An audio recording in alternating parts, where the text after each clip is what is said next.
ये लो गुड़िया बेटी, आज मूंगफली का भोजन करो। मैं ये इंसानी बस्ती से लेकर आई हूँ।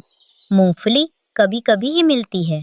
मम्मा, क्या इंसान आपको रोज रोज ये मूंगफली का भोजन दिया करेंगे? नहीं गुड़िया बेटी, इंसान बहुत बुरे होते हैं। एक बार एक लड़के ने मुझे पत्थर फेंक के मारा था। आज तो मैं कालू कौवे के साथ चली गई थी, वरना अकेली बस्ती में कभी नहीं जाती। फिर रीमा चिड़िया मूंगफली छीलकर अपनी बेटी को खिलाती है। आखिर में 2-3 दाने मूंगफली के बच गए थे।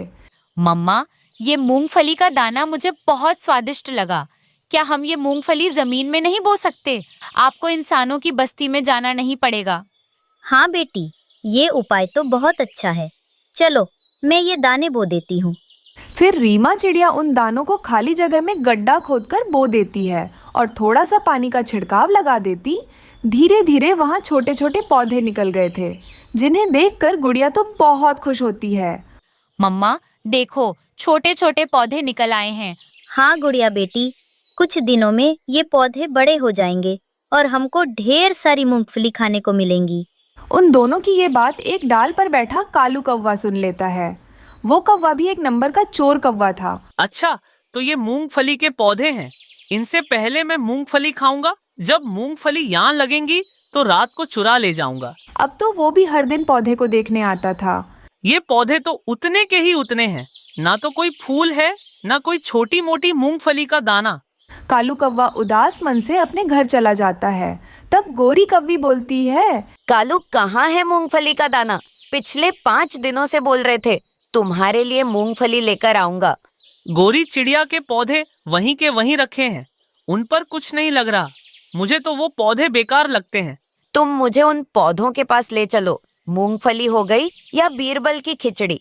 ऐसे गौरी कौवी कालू कौवे के साथ उड़ती है। मम्मा, ये पौधे बेकार हो गए हैं। इन पर तो कुछ नहीं लगेगा। हमारी इतने दिनों की मेहनत बेकार हो चुकी है। बेटी, तुम इतनी जल्दी हार मान गई? हमें पौधों की और भी ज्यादा देखभाल करने की बजाय इन्हें बेकार कहती हो। ये तो गलत बात है।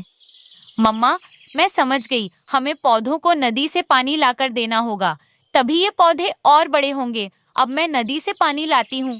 हाँ बेटी, शायद पानी कम मिलने की वजह से पौधे सूख रहे हैं। ऐसे वो दोनों माँ बेटी पानी लेने चली जाती हैं। वहाँ एक बूढ़ी फाख्ता खाली बैठी थी। बेटी रीमा, इतने पानी का क्या करोगी? फक्ता माँ जी, मैंने कुछ पौधे मूंगफली के उगाए हैं, बस उन्हीं के लिए पानी लेकर जा रही हूँ। वो सूख रहे हैं। रीमा, क्या आपके पौधे पीले रंग के पड़ गए हैं? हाँ फक्ता माँ जी, सारे पौधे पीले रंग के हो गए। अरे रीमा बेटा, तब तो तुम्हारी मूंगफली बन चुकी है। पौधों को उखाड़ कर देख लेना, जड़ों में मूंगफली के गुच्छे होंगे। ये बात सुनकर चिड़िया माँ बेटी तो बहुत खुश होती है और वापस से उड़ती है। इधर कालू गौरी पौधों पर आ चुके थे। कालू, अपने आप को बड़ा होशियार बताते हो और इतनी सी बात नहीं मालूम। मूंगफलियां पौधों के ऊपर नहीं लगती, बल्कि जमीन के अंदर जड़ों में लगती हैं। सच कह रही हो गौरी? हाँ हाँ, मुझे पता है। इससे पहले रीमा चिड़िया यहाँ आए, हमें जल्दी जल्दी सारे पौधे उखाड़ देने चाहिए। फिर दोनों कौवे जल्दी जल्दी पौधों को उखाड़ लेते हैं और सारी मूंगफली को बोरे में भरकर ले जाते हैं। मम्मा, हमारे पौधे तो पहले से ही उखड़े पड़े हैं। लगता है कोई चोर पक्षी हमारी सारी मूंगफली तोड़ ले गया। बेटी, ये देखो, काला पंख जरूर कालू कौवे का होगा। वही ऐसी हरकतें करता है। मैं अभी उनके घर जाती हूँ। ये दुष्ट कौवे मेरा ही नुकसान करते हैं। फिर रीमा चिड़िया कौवे के घर चली जाती है। कालू गोरी, बाहर निकलो। क्या बात है चिड़िया? क्यों तेज तेज बोल के हमारे कान फाड़ रही हो? चोरों, तुम मेरी मूंगफली तुम दोनों ही चुरा कर लाए हो। मांग कर नहीं खा सकते थे, जो मेरी सारी मूंगफली तोड़ लाए। चिड़िया कोई और पक्षी ले गया होगा। हमने आपकी मूंगफली यहाँ नहीं चुराई। झूठ मत बोलो, ये पंख तुम्हारा ही है जो मूंगफली तोड़ने में हट गया होगा। चिड़िया, अब यहाँ से जाती हो कि अपनी लाठी निकाल कर लाओ। बहुत चूचू कर लिया। इतना बोलकर कालू कौवा अंदर से लाठी निकाल कर लाता और चिड़िया के सर पर मार देता है। मार लो कौवे, मुझे कमजोर चिड़िया को मार लो। मगर मेरी एक बात याद रखना, जैसे मुझे रुलाया है तुम भी एक दिन जरूर रोगे। ऐसे रोते रोते बेचारी चिड़िया अपने घर लौट जाती। दोनों कौवे तो बहुत खुश थे। कालू, अभी मूंगफली कच्ची है, ये आग में पकानी पड़ेंगी, तभी मूंगफली में स्वाद आएगा। फिर कालू कौवा लकड़ियाँ लाता है और आग जला लेता है। कालू और गौरी मजे मजे से मूंगफली खाते हैं और गौरी कौवी तो खूब मूंगफली खा रही थी। कालू, मूंगफली खाकर मुझे प्यास लग रही है, चलो मैं नदी से ठंडा ठंडा पानी पीकर आती हूँ। हाँ हाँ, चलो, प्यास तो मुझे भी लगी है। वो दोनों जलता हुआ आग वैसे ही छोड़कर पानी पीने के लिए चले जाते हैं। ऐसे वो दोनों कौवे घर से बाहर निकल जाते हैं। वो नदी से पेट भर पानी पीते और इधर उधर मजे करने लग जाते। लेकिन शाम को जब वापस लौटते हैं तो अपने घर को जलता हुआ देखकर हैरान रह जाते। कालू, हमारा घर जल रहा है, हाय हाय, हम बर्बाद हो गए। गौरी, हम बर्बाद हो गए, अब कहाँ रहेंगे, पूरा घर जल चुका है। कालू कव्वे, आपने घर में आग जलाई थी क्या? हाँ मिट्ठू, तोते मूंगफलियाँ सेकने के लिए हमने घर में आग जलाई थी, लेकिन पूरा घर ही जल गया, हम बेघर हो गए। बुरे कव्वे, वो देख लिया नतीजा हमारी मूंगफली चुराने का और मुझे लाठी से मारने का। मैं कमजोर हूँ, लेकिन ऊपर वाला कमजोर नहीं है, वो सबका हिसाब रखता है। जैसे आज तुम्हारा किया बुरे कव्वे, समय है, सुधर जाओ। ऐसे सब पक्षी अपने अपने घरों को चले जाते हैं। कालू गौरी को अपने बुरे कर्मों की सज़ा मिलती है। सर्दी में उनका घर जल चुका था और रात उन्हें ठंड में गुजारनी पड़ती है। आज हम दोनों को खेत पर जल्दी जल्दी जाना पड़ेगा। कटहल को काट कर मंडी में बेचना है। जितनी जल्दी कटहल को मंडी में ले जाएंगे उतना ही अच्छा मुनाफा होगा। ठीक है टनू जी, मैं अभी आपके साथ चलती हूँ। गुड़िया बेटी, हम दोनों बाहर जा रहे हैं, तुम घर का अच्छे से ध्यान रखना। और सुनो, मैंने रसोई में तुम्हारे लिए खिचड़ी बनाकर रख दिया है, भूख लगे तो खा लेना। माँ, घर लौटते समय मेरे लिए एक कटहल लेकर आना, मुझे कटहल खाने का बहुत मन कर रहा है। हाँ हाँ गुड़िया बेटी, मैं तुम्हारे लिए जरूर एक बड़ा सा कटहल लेकर आऊंगी। ऐसा कहकर रीमा अपने पति टुन्नू को लेकर खेत पर चली जाती है। रीमा और टुन्नू खेत पर जाकर हैरान हो जाते हैं क्योंकि सारे कटहल में कीड़े लगे हुए थे।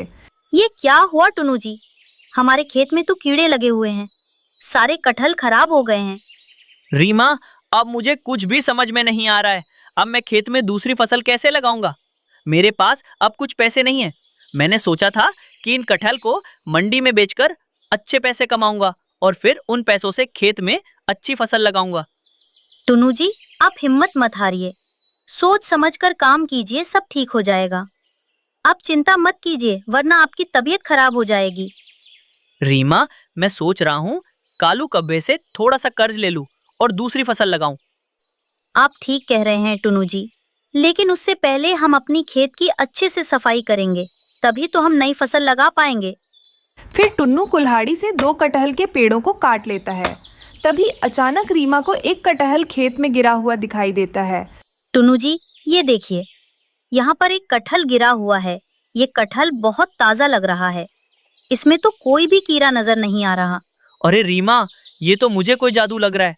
सारे कटहल में तो कीड़े लगे हुए थे, लेकिन ये कटहल ताज़ा नजर आ रहा है।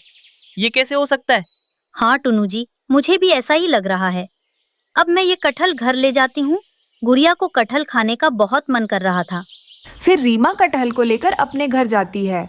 माँ, मैंने आपसे एक कटहल लाने के लिए कहा था, क्या आप मेरे लिए कटहल लेकर आई हो? हाँ गुड़िया बेटा, ये देखो, मैं तुम्हारे लिए एक ताज़ा कटहल ले आई हूँ। फिर रीमा चिड़िया अपनी बेटी के लिए उस कटहल को काट कर देती है और गुड़िया आराम से खाने लगती है। फिर सुबह रीमा उस एक कटहल के बीज को अपने खेत में बो देती है। उधर टुन्नू कालू कौवे से कर्ज मांग रहा था, लेकिन कालू कौवा टुन्नू को कोई कर्ज देने से मना कर देता है। अब मैं क्या करूं? अब हमारा घर कैसे चलेगा? कालू ने तो कर्ज देने से साफ साफ मना कर दिया। मैं कहाँ से नए बीज खरीद कर लाऊंगा और नई फसल कैसे उगाऊंगा? कोई बात नहीं टुन्नू जी, कल खेत में हमें जो कटहल दिखाई दिया था, मैंने उस कटहल के बीज निकालकर अपने खेत में बो दिया है। अगले दिन रीमा और टुन्नू अपने खेत में पहुंचते हैं तो वहां एक पेड़ के ऊपर बड़े बड़े कटहल लगे हुए थे। ये देखकर दोनों पति पत्नी हैरान हो जाते हैं। तभी अचानक से वो पेड़ बोलने लगती है। टुन्नू, रीमा, मैं परीलोक की कटहल का पेड़ हूँ। एक दिन परी कटहल ले जा रही थी तो गलती से तुम्हारे खेत में एक कटहल गिर गया था। तुमने उसी कटहल के बीज को अपने खेत में बो दिया था। अब तुम दोनों आराम से मुझसे कटहल ले जा सकते हो, लेकिन याद रखना, लालच मत करना और हमेशा गरीबों की मदद करना। और तो और मैं तुम लोगों को एक बड़ा सा कटहल का घर देना चाहती हूँ। तुम लोग आराम से उसमें रहना। आपका बहुत बहुत धन्यवाद जादुई पेड़, आपने हमारी बहुत बड़ी मदद की है। हम इसे कभी नहीं भूल सकते और हमसे जितना हो पाएगा उतना हम गरीब पक्षियों की मदद करने की कोशिश करेंगे। रीमा और टुन्नू उस पेड़ से ढेर सारे कटहल तोड़ते और उन्हें मंडी में बेच देते। फिर वे उन्हीं कटहल को तोड़कर गरीब और ज़रूरतमंद पक्षियों में बांटते हैं। ये सब कालू कौवे से देखा नहीं जा रहा था। अरे ये क्या, ये टुन्नू एक ही दिन में इतना अमीर कैसे हो गया और ऊपर से गरीबों की मदद कर रहा है? मैंने तो इसके पेड़ों पर कीड़े छोड़े थे, इसके पेड़ खराब हो गए थे, लेकिन अब इसके खेत पर कटहल के पेड़ कहाँ से आ गए? लगता है कीड़ों से काम नहीं बना। अब मुझे इसके पेड़ों को जलाना होगा। ऐसा सोचकर कालू कौवा टुन्नू के खेत पर आता है और कटहल के पेड़ को आग से जलाने लगता है। जैसे ही वो उस पेड़ को आग लगा रहा था, उल्टा उसके पूंछ पर ही आग लग जाता है। अरे बाप रे, ये क्या हो गया? मैं तो पेड़ को आग लगा रहा था, मेरे पूंछ को आग कैसे लग गया? मैंने ही तेरे पूंछ को आग लगाया है। मैं एक जादुई पेड़ हूँ। अगर दोबारा तू यहाँ नजर आएगा तो तुझे जलाकर मार दूंगी। चल भाग जा यहाँ से, दुष्ट कौवे। जादुई पेड़ की बातें सुनकर कालू कौवा डर जाता है और वहाँ से भाग जाता है। अरे वाह माँ, ये कटहल का घर तो बहुत अच्छा है। हाँ गुड़िया बेटा, अब तो हमें किसी बात की चिंता करने की कोई जरूरत नहीं है। अब तो हम लोग आराम से इस कटहल के घर में रह सकते हैं। इस तरह वो लोग उस कटहल के घर में खुशी खुशी से रहने लगते हैं। एक घने जंगल में सब पक्षी खुशी खुशी से एक साथ रहते थे। उन दिनों उस जंगल में कभी भी बारिश हो रही थी। पक्षियाँ उस समय अपने अपने घोंसले में छुपे बैठे थे। गोरी, क्यों ना हम पहाड़ों के ऊपर जाकर मजे मजे के फल खाएं? मैंने सुना है वहाँ पर इन दिनों मीठे फल मिल रहे हैं। क्यों ना हम उन मीठे फलों को खाकर अपना भूख मिटाएं? हाँ कालू जी, ये बात मैंने भी सुनी है। जल्दी से चलिए, मीठे फल खाकर हम कुछ मीठे फल घर भी ले आते हैं। वैसे भी मैं इन दिनों दाने खाकर बहुत बोर हो गई हूँ। अब मीठे मीठे फल खाते हैं। मम्मा मम्मा, मैं भी चलूंगी। मम्मा, तुम लोगों के साथ मीठे फल खाने के लिए। नहीं मुन्नी बेटा, अब तो तुम उड़ भी नहीं सकती हो ना। हम लोग तुम्हारे लिए भी मीठे मीठे फल लेकर आएंगे। तुम घोंसले में ही रहना, कहीं पर भी मत जाना। दूसरी तरफ रानू चिड़िया अपनी बेटी गुड़िया के साथ अपने घोंसले में बैठी हुई थी। क्या हुआ गुड़िया बेटी, तुम इतनी नाराज क्यों हो? मम्मा मम्मा, आप तो मुझे कई दिनों से घोंसले से बाहर नहीं ले जा रहे हो, इसलिए मैं आपसे बहुत नाराज हूँ। गुड़िया बेटी, तुम्हें तो पता है ना कि हमारे जंगल में कभी भी बारिश शुरू हो सकती है, इसलिए मैं तुम्हें बाहर नहीं लेकर जा रही हूँ। गुड़िया बेटी, तुम घोंसले में ही रहना, मैं तुम्हारे लिए कुछ मीठे फल लेकर आऊंगी। पता नहीं फिर कब बारिश शुरू हो जाए। ऐसा कहकर रानू चिड़िया अपने घोंसले से बाहर आ जाती है। तभी उसे गोरी और कालू दिखाई देते हैं। गोरी, कालू, तुम लोग कहाँ जा रहे हो? कालू, रानू चिड़िया की आवाज सुनकर वो दोनों रानू के पास आते हैं। कालू, गोरी, तुम दोनों इस समय कहाँ जा रहे हो? फिर कालू रानू को सारी बातें बताने लगता है। वो दोनों पहाड़ों के ऊपर मीठे फल खाने जा रहे हैं। कालू, गोरी, आजकल बारिश कभी भी हो रही है। मेरी बात मानो, तुम दोनों वापस घर चले जाओ। इसमें तुम दोनों की ही भलाई है। रानू, तुम तो खुद कुछ करती नहीं हो, हमें क्यों टोक रही हो? हम दोनों मीठे फल खाने के लिए पहाड़ों के ऊपर जरूर जाएंगे, क्योंकि हमको बरसात से बिल्कुल डर नहीं लगता। हम लोग तुम्हारी तरह एक ही घोंसले में नहीं रह सकते रानू। हम लोग तो आजाद पक्षी हैं। तुम घोंसले में ही रहे ना, हम लोग तो पहाड़ चढ़कर मीठे मीठे फल खाएंगे। जल्दी चलिए कालू जी यहाँ से। फिर वो दोनों रानू की बातें अनसुना करके पहाड़ी वाले जंगल चले जाते हैं। ऐसे ही कुछ समय बाद धुआंधार बारिश शुरू हो जाती है। रानू चिड़िया के पास कबूतर आता है। रानू चिड़िया के घोंसले के बाहर रानू चिड़िया को पुकारने लगता है। तभी रानू चिड़िया बाहर आती है और कबूतर और उसको हफ्ते हफ्ते कुछ बताने लगता है। रानू वो, कालू और गोरी, रानू वो तूफानी बारिश। अरे कबूतर भैया, आप कहना क्या चाहते हो? साफ साफ कहो, मुझे तुम्हारी एक भी बात समझे नहीं आ रही। तभी वहाँ पर मिठो तोता आता है और रानू से कहता है, रानू, पहाड़ों के ऊपर जोरदार बारिश हो रही है। कालू और गोरी शायद वहाँ फंस गए हैं। मैंने उन दोनों को बहुत समझाने की कोशिश की, लेकिन वो दोनों मेरी बात ना मानकर पहाड़ों के ऊपर फल खाने के लिए चले गए। शायद मूसलाधार बारिश की वजह से उन दोनों को कुछ भी हो सकता है। हम तीनों को जाकर उन दोनों की जान जरूर बचानी होगी। रानू चिड़िया की बात मानकर वो दोनों भी रानू के साथ पहाड़ों के ऊपर आते हैं। वहाँ पर जाते ही वो तीनों को बारिश का सामना करना पड़ता है। वो तीनों कालू और गौरी को खूब ढूंढ रहे थे। तभी कुछ पौधों में से कालू कौवे की चिल्लाने की आवाज़ सुनाई देती है। बचाओ, हमें कोई बचाओ, हमारी कोई मदद करो, हम दोनों यहाँ पर फंस गए हैं, कृपा करके हम दोनों को यहाँ से बचाओ। वो तीनों वहाँ जल्दी से पहुँच जाते हैं। वो तीनों देखते हैं कि कालू और गौरी कुछ पौधों के नीचे फंसे हुए हैं। कबूतर मिट्ठू भैया, जल्दी से उस पेड़ को निकालो वरना कालू और गोरी मर जाएंगे। फिर कबूतर और मिट्ठू जल्दी जल्दी से पौधे और पेड़ की शाखाएं उन पर से हटा देते हैं। कालू और गौरी तेज बारिश की वजह से बेहोश पड़े हुए थे। कबूतर मिट्ठू, ये दोनों बेहोश हो गए हैं। लगता है इन दोनों को अब हमारे जंगल ले जाना होगा, तभी ये ठीक हो सकते हैं। फिर वो तीनों कालू और गोरी को एक बड़े से टोकरी में रखकर अपने जंगल वापस ले आते हैं। फिर वो सब उन दोनों का होश में आने का इंतजार करते हैं। दोस्तों, ये मैं कहाँ हूँ गोरी? और मैं तो पहाड़ों के ऊपर मीठे फल खाने के लिए गए थे। फिर वहाँ पर तेज बारिश शुरू हो गई। बारिश से बचने के लिए हम दोनों पेड़ के नीचे बैठ गए थे। फिर तेज हवा का झोंका आया। फिर हम दोनों के ऊपर पेड़ की शाखाएं टूट कर गिर गई। फिर हम दोनों उधर ही बेहोश हो गए थे। फिर रानू चिड़िया उन दोनों को सारी बातें बताने लगती हैं कि कैसे उन तीनों ने उन दोनों की जान बचाई। कालू गोरी, कभी तो हमारी बात मान लिया करो। हम तुम दोनों को सही सलाह देते हैं। हम तुम्हारे दोस्त हैं, ना कि दुश्मन। उस तेज बारिश की वजह से तुम दोनों को अगर कुछ होता तो क्या होता था? जरा सोचो, तुम्हारी जान भी जा सकती थी। रानू, हमें माफ कर दो। हम दोनों ने तुम्हारी बात ना मानकर वहाँ चले गए और हम दोनों को सजा भी मिल गई। हाँ रानू, तुमने हमारे लिए अच्छा ही सोचा था, लेकिन हमने तुम्हारी बात नहीं मानी। हम दोनों को माफ कर दो। इस तरह उस दिन कालू और गौरी की जान कबूतर, रानू और मिट्ठू की वजह से बच गई।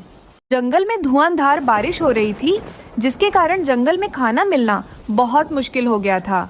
उसी जंगल में एक घने पेड़ पर एक छोटा सा घर था, जहाँ रानू चिड़िया अपने पति टुन्नू चिड़ा और उनकी प्यारी बेटी गुड़िया चिड़िया के साथ रहती थी। वो घर बांस की पतली टहनियाँ, घास और सूखे पत्तों से बना था। उनका घर उतना भी मजबूत नहीं था। चिड़िया बहुत मेहनती और समझदार थी। टुन्नू चिड़ा सुबह सुबह जंगल में दाना ढूंढने जाता था और रानू चिड़िया घर संभालती। उनकी बेटी गुड़िया बहुत चंचल थी। वो पूरे दिन जंगल में अपने दोस्तों के साथ खूब खेलती थी, लेकिन उनका जीवन आसान नहीं था। वे बहुत गरीब थे। कई बार खाना कम पड़ जाता तो टुन्नू और रानू अपनी भूख मारकर गुड़िया को खाना खिलाते थे। उस जंगल में दो दुष्ट कौवे रहते थे। वे बड़े, काले और चालाक थे। उनकी लंबी नुकीली चोंच और बुरी आंखें हमेशा किसी कमज़ोर पक्षी को ढूंढती रहती थीं, जिससे वे कुछ छीन सकें। उन्होंने जंगल के छोटे पक्षियों को डराना शुरू कर दिया। वे हर दिन किसी न किसी का दाना छीनते या किसी का बनाया हुआ घर। कालू जी, इस बारिश के वजह से हमारा घर तो टूट गया है। अब हम लोग क्या करेंगे? और तो मुझे अब भूख भी लग रही है। तुम चिंता मत करो गौरी, पहले हम लोग खाने का इंतजाम करते हैं, फिर पेट भरने के बाद किसी कमजोर पक्षी से घर छीन लेंगे। ऐसा कहकर वो दोनों जंगल में घूम रहे थे। उन्हें रास्ते में कबूतर दिखाई देता है। कालू जी, इस कबूतर के पास तो सेब है। सेब खाकर तो बहुत दिन हो गए हैं। हाँ गौरी, तुम सही कह रही हो। मुझे तो सेब देखकर मुंह में से पानी आ रहा है। अरे गंदी चोंच वाले कबूतर, वो सेब मुझे दे देना, वरना मार मार के मोर बना दूंगी। ना बाबा ना, बड़ी मुश्किल से इस बारिश में मुझे सेब मिला है, मैं तो बिल्कुल नहीं दूंगा। अरे कबूतर, अगर तूने सेब नहीं दिया तो शाम को तेरा घर आकर तेरा घर तोड़ दूंगा। अच्छे से कह रहा हूँ, यहाँ पर सेब रखकर यहाँ से चला जाना, वरना तुझे नहीं छोड़ूंगा। कालू कौवा की बातें सुनकर कबूतर बहुत डर जाता है और वो सेब वहीं पर छोड़कर वहाँ से चला जाता है। और फिर कालू और गोरी मज़े मज़े से वो सेब खाने लगते हैं। खाकर वो दोनों उड़ने लगते हैं। उन्हें रास्ते में लाडो दिख जाती है। वो दोनों लाडो के पास जाकर उससे उसका घर छीन लेते हैं। उसका घर भी बहुत कमज़ोर था, जगह जगह से टूटा हुआ था, और वो उसके घर में आराम से रहने लगते हैं। दूसरी तरफ रानू के घर में खाना खत्म हो चुका था। पापा, मुझे बहुत भूख लग रहा है पापा। तुम चिंता मत करो गुड़िया बेटा, मैं अभी जंगल जाकर तुम्हारे लिए कुछ फल लेकर आता हूँ। वो लोग ऐसे बातें कर रहे होते हैं, तभी जोरों की हवा आती है, जिसके कारण उनका घर जोर जोर से हिलने लगता है। टुन्नू जी, हमें इस घर का कुछ ना कुछ करना पड़ेगा, वरना ये घर कभी भी टूट सकता है। तुम चिंता मत करो रानू, पहले मैं गुड़िया के लिए कुछ फल लेकर आता हूँ, फिर घर का सोचेंगे। ऐसा कहकर खाना ढूंढने के लिए टुन्नू जंगल चला जाता है। वापस आते समय रास्ते में कालू और गोरी टुन्नू को रोक लेते हैं। अरे वाह टुन्नू, इस बारिश में तुझे जामुन कहाँ से मिले? ये जामुन तो मुझे दूसरे जंगल में मिले, मैं तो ये जामुन तुम्हें बिल्कुल नहीं दूंगा। कैसे नहीं देगा तू ये जामुन? ये जामुन तो हमें पता है कि कैसे छीनना है। टुन्नू कुछ कह पाता, इससे पहले ही दोनों ने झपट कर उसके 2 फल छीन लिए और उसकी पिटाई करके वहां से चले गए। बेचारा टुन्नू घायल होकर नीचे गिर पड़ा। अब मुझे कैसे न कैसे करके गुड़िया के लिए खाना ले जाना होगा, गुड़िया तो भूखी होगी। एक काम करता हूँ, मैं मिट्ठू तोता से कुछ अनाज उधार ले लेता हूँ। ऐसा कहकर टुन्नू मिट्ठू के पास जाकर कुछ अनाज मांगकर अपने घर ले आता है। टुन्नू जी, आपके सर पर ये चोट कैसे लगी? रानू में कुछ फल लेकर आ रहा था ना, तो कालू और गोरी से लड़ाई हो गई थी, उसी वक्त पर मुझे ये चोट लगी। पापा, अभी अभी मुझे एक उपाय आया है। क्यों ना हम लोग एक नारियल से नारियल का घर बना ले? इस बारिश के मौसम में हम लोग सुरक्षित रह सकते हैं। हाँ गुड़िया बेटी, तुम्हारा उपाय तो बहुत अच्छा है। इस बारिश के मौसम में नारियल का घर तो बाहर से मजबूत रहेगा और अंदर से गर्म। रानू, तुम जंगल जाकर एक बड़ा सा नारियल लेकर आना और मैं दूसरे जंगल जाकर ढेर सारे फल लेकर आता हूँ। टुन्नू दूसरे जंगल जाकर ढेर सारे फल लेकर आता है। दूसरी तरफ रानू चिड़िया एक बड़ा सा नारियल लेकर आती है। फिर चिड़िया अपनी छोटी सी चोंच से नारियल को खोखला करने लगती है। थोड़े समय बाद चिड़िया उस नारियल से अपने लिए एक मजबूत घर बना लेती है। अरे वाह माँ, ये घर तो बहुत अच्छा है। हाँ गुड़िया बेटी, अब तो हमें किसी बात की भी चिंता करने की कोई ज़रूरत नहीं है। हमारे पास ढेर सारा खाना है और एक मजबूत सा घर है। वो लोग उस घर में आराम से रहने लगते हैं। दूसरी तरफ कालू और गोरी को पता चल जाता है कि रानू चिड़िया ने एक बड़ा और मजबूत घर बनाया है। अरे कालू जी, मैंने सुना है कि रानू चिड़िया ने एक बड़ा सा घर बनाया है। गोरी, चलो हम जाकर रानू चिड़िया से उसका घर छीन लेते हैं और इस बारिश के मौसम में हम लोग आराम से रह पाएंगे। हाँ कालू जी, चलो ऐसा ही करते हैं। इस बारिश के मौसम में हम लोग उस घर में आराम से रह पाएंगे। ऐसा कहकर वो दोनों सीधा रानू चिड़िया के पास आते हैं। चिड़िया, गरीब चिड़िया, जल्दी से इस घर से बाहर निकल, ये घर अब से हमारा है। तुझे तो पता है ना, अगर तू बाहर नहीं निकलेगी तो हम लोग क्या कर सकते हैं। गोरी, तुम्हें जो करना है वो कर लो, हम लोग तो ये घर छोड़कर बाहर नहीं आएंगे। फिर वो दोनों चिड़िया का नारियल का घर अपने नुकीले चोंच से तोड़ने लगते हैं। काफी देर कोशिश करने के बाद कालू कौवे का चोंच टूट जाता है। इस तरह उन दोनों को उन लोगों की गलती की सजा मिल जाती है। दूसरी तरफ रानू चिड़िया अपने नारियल के घर में बारिश के मौसम में खुशी खुशी से रहने लगती है।